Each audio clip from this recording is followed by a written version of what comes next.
దేవునికి స్తోత్రములు. ప్రభునందు ప్రియ సహోదరి సహోదరులారా, మరోసారి దేవుని వాక్యాన్ని ధ్యానించుటకు దేవుడు మనకిచ్చిన ధన్యత కొరకే దేవుని స్తుతించుకుందాం. మరి ఈ విధంగా ప్రతి దినము దేవుని వాక్యాన్ని ధ్యానించే భాగ్యాన్ని దేవుడు మనకు కలుగు చేస్తున్నాడు. అనేకమైన సత్యాలు మనం నేర్చుకోవడానికి దేవుడు తన వాక్కు ద్వారా మనల్ని బలపరుస్తూ మనం ఆదరిస్తున్నందుకే దేవుని ఎంతో మనం స్తుతించాలి. ఈరోజు మనం సజీవులుగా ఉన్నామంటే ఆ ఇచ్చిన కృపే. కాబట్టి ప్రతి మనిషి కూడా ఈ రోజున మరి దేవుని యొక్క సత్యంలో, దేవుని నీతిలో ఎదిగినప్పుడే నిజమైనటువంటి ఆశీర్వాదాన్ని, ఆనందాన్ని చూడగలం. అలాగే దేవుని వాక్యాన్ని ఈ రోజున మనం ధ్యానిస్తున్నాం. సామెతల గ్రంథము 3వ అధ్యాయము 8వ వచనాన్ని ఇక్కడ మనం చూసినట్లయితే, నేను జ్ఞానిని కదా నీవు అనుకునవద్దు. 3:7-8 వచ్చిన, నేను జ్ఞానిని కదా నీవు అనుకునవద్దు, యెహోవా యందు భయభక్తులు కలిగి చెడుతనమును విడిచిపెట్టుము, అప్పుడు నీ దేహమునకు ఆరోగ్యము, నీ ఎముకలకు సత్తువ కలుగును. ప్రియ సహోదరుడు సహోదరి, ఈ రోజున దేవుని వాక్యంలోంచి దేవుడు మనతో మాట్లాడుతున్న సత్యములను మనం జాగ్రత్తగా విని నేర్చుకుంటే మనకి, మన కుటుంబాలకి, మన జీవితానికి ఎంతో ఆశీర్వాదాన్ని ఇస్తాయి. చూడండి, నేను జ్ఞానిది కదా నీవు అనుకునొద్దు, యెహోవా యందు భయభక్తులు కలిగి చెడుతనాన్ని విడిచిపెట్టుము, అప్పుడు నీ దేహానికి ఆరోగ్యం, నీ ఎముకలకు సత్తువ కలుగుతుందన్నాడు. కాబట్టి మనం అనుకుంటాం మనం చాలా జ్ఞానవంతులు, మనకి ఉన్నంత తెలివితేటలు ఎవరికి లేదనుకుంటాం. కానీ మన యొక్క జీవితంలో ఎప్పుడు కూడా మనం నేర్చుకునేవారిగానే ఉండాలి. మనకి అంతా తెలుసు అనుకుంటాం, మనకి ఏమి తెలియదని అర్థం. కాబట్టి ప్రతి దినము కూడా కొత్త విషయాలు మనం నేర్చుకోవాలి, సత్యాలు నేర్చుకోవాలి. దాని ప్రకారంగా మన జీవితాన్ని జీవించడానికి మనం అన్వయించుకున్నప్పుడే అనేక ఆత్మీయంగా ఎదుగుదల మనం పొందుతాం. మనం ఎంతో ఆశీర్వాదకరంగా ఉంటాం. ఈరోజున చాలామంది జీవితాల్లో అనారోగ్య పాలు, అంటే మన దేవుడు మనకి ఇచ్చిన దేహం చాలా విలువైంది. కాబట్టి మనం దైనందిన జీవితంలో ప్రతిరోజు కూడా మనం ఆరోగ్యం చాలా ప్రాముఖ్యమైంది. ఆరోగ్యం లేకపోతే మనశ్శాంతిగా మనం జీవించలేము. ఈ రోజున ఆరోగ్యం లేక ఎంతోమంది బాధపడుతూ శ్రమ పడుతున్నారు. అయితే ప్రతి వ్యక్తి కూడా మంచి ఆరోగ్యం కలిగి ఉండాలని దేవుని యొక్క ఉద్దేశమైంది.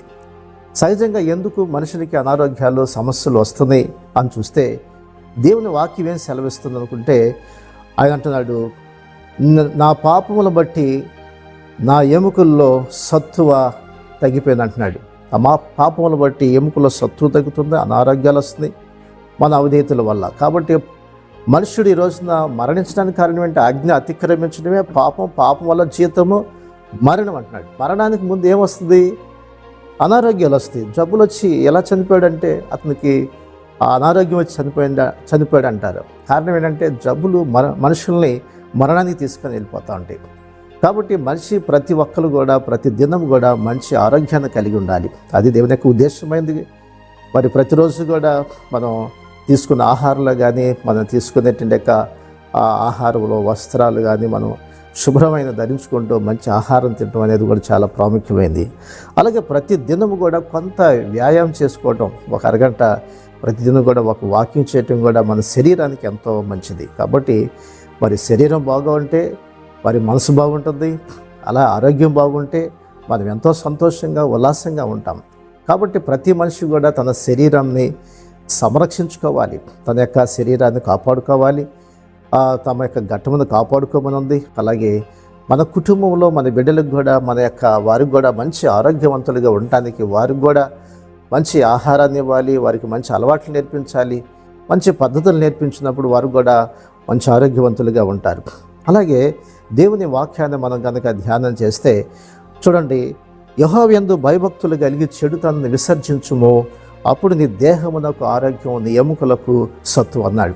కాబట్టి దేహానికి ఆరోగ్యంగా, నీ ఎముకల్లో సత్తు కలిగి ఉండాలంటే కూడా యెహోవా యందు భయభక్తులు కలిగి చెడుతనాన్ని విసర్జించాలి. చెడు అనేది మనుషుల్ని పాడు చేస్తుంది. ఈరోజున అనేకమైనటువంటి వ్యసనాలకి అలవాటు అవటం వల్ల మనుషులు అనారోగ్యం పాలవుతున్నారు, ఆరోగ్యాన్ని పాడు చేసుకుంటూ ఉంటారు. కొంతమంది గుట్కాలు తినడం వల్ల మరి గొంతు క్యాన్సర్లు వస్తూ ఉండి, అలాగే సిగరెట్ తాగటం వల్ల మరి లంగ్స్ పాడైపోతూ ఉండి, అలాగే ఆల్కహాల్ తీసుకోవటం వల్ల లివర్లు పాడైపోవడం, చాలామంది కిడ్నీలు పాడైపోయి అనారోగ్యాల అనారోగ్య పాలైపోయి మరణానికి గురైపోతూ ఉన్నారు. కాబట్టి నీ అలవాట్లు మార్చుకోవాలి, నీ పద్ధతులు మార్చుకోవాలి. దేవుని దగ్గరికి వచ్చినట్లయితే దేవుడు నీకు ఉన్నటువంటి అలవాట్ల నుంచి, నీకున్న బలహీనత నుంచి ఆయన మాత్రమే విడిపించగలడు ఆయన. కాబట్టి దేనికి నువ్వు బానిస అయిపోయావో, ఏ యొక్క పాపానికి, ఆ పాపం నుంచి విడుదల విమోచన కలుగ చేయడానికి యేసు ప్రభు ఈ లోకానికి వచ్చాడు. కాబట్టి ఆయనందు భయభక్తులు కలిగి ఉంటే, ఆయన మార్గంలోకి వస్తే నువ్వు చెడుతనాన్ని అసహించుకుంటావు, పాపాన్ని అసహించుకుంటావు. ఎప్పుడైతే పాపం నీ నుంచి వెళ్ళిపోతుందో అప్పుడు ఆరోగ్యవంతుడిగా ఉంటావు. అందుకే నా పాపం వల్ల జీతము మరణం అన్నాడు. కాబట్టి దేవుని యొక్క వాక్యాన్ని ధ్యానించడం అనేది చాలా ఆశీర్వాదకరమైంది. కాబట్టి జ్ఞానిది కదా నువ్వు అనుకోవద్దు. కాబట్టి నీ యొక్క నాకంతా తెలుసు అనుకోవచ్చు, ఆ సమయంలో నేను బాగు చేసుకోవచ్చు అనుకో. కానీ దినదినము ఆ యొక్క పాపము అలవాట్లు, చెడు అలవాట్లు నీ శరీరాన్ని రోజు రోజు పాడు చేస్తాయి. కాబట్టి నీ శరీరాన్ని, నీ యొక్క దేహాన్ని పరిశుద్ధంగా కాపాడుకోవాలి. రెండోది నీ ఆత్మ అనేది అది ఎంతో ప్రాముఖ్యమైంది. కాబట్టి అది నిత్య జీవితానికి వెళ్ళాలి. ఆ నిత్య జీవితానికి వెళ్ళాలంటే ఈ పాపం నుంచి విడుదల పొందాలి. నీ శరీరం బాగుపడాలి, నీ ఆత్మ బాగుపడాలంటే యేసుక్రీస్తు దగ్గరికి వచ్చినప్పుడే నీ పాపం నుంచి విడుదల చెందుతావు. అలాగే నీ యొక్క ఆత్మ రక్షించబడుతుంది, నీవు నిత్య జీవితం పొందుతావు. కాబట్టి ప్రతి మనిషి కూడా ఈ రోజు నుంచి మనం నేర్చుకోవాల్సింది ఏంటంటే మన శరీరాన్ని మనం పరిశుద్ధంగా కాపాడుకోవాలి, మంచి అలవాట్లు నేర్చుకోవాలి, పాపమునకు దూరంగా ఉండాలి, చెడుకి దూరంగా ఉండాలి. అప్పుడు నీ దేహానికి ఆరోగ్యం, నేముకలు సత్తు కలుగుతుంది. మోషేకి 120 సంవత్సరాలు వచ్చిన ఒంట్లో సత్తు తగల, దృష్టి మందగించలేదు.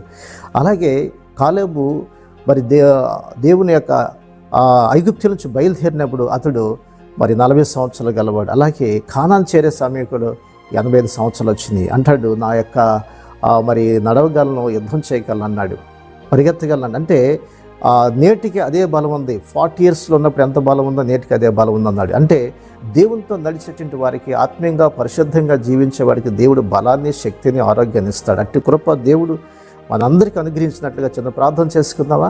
పరిశుద్ధుడ, ప్రేమ గల తండ్రి, గొప్ప దేవ, ఈ వాక్యాన్ని వింటుందా మా ప్రియ సహోదరి సహోదరులందరూ కూడా దీవించండి, ఆశీర్వదించండి.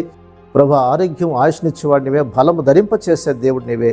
సమస్తమును కూడా బిడ్డలకు అనుగ్రహించి దీవించి మంచి ఆరోగ్యవంతులుగా చేసి ఆత్మీయంగా, శారీరకంగా అన్ని విషయాల్లో ఆశీర్వదించి దీవించమని యేసు నామమున అడుగుచున్నాం తండ్రి, ఆమేన్.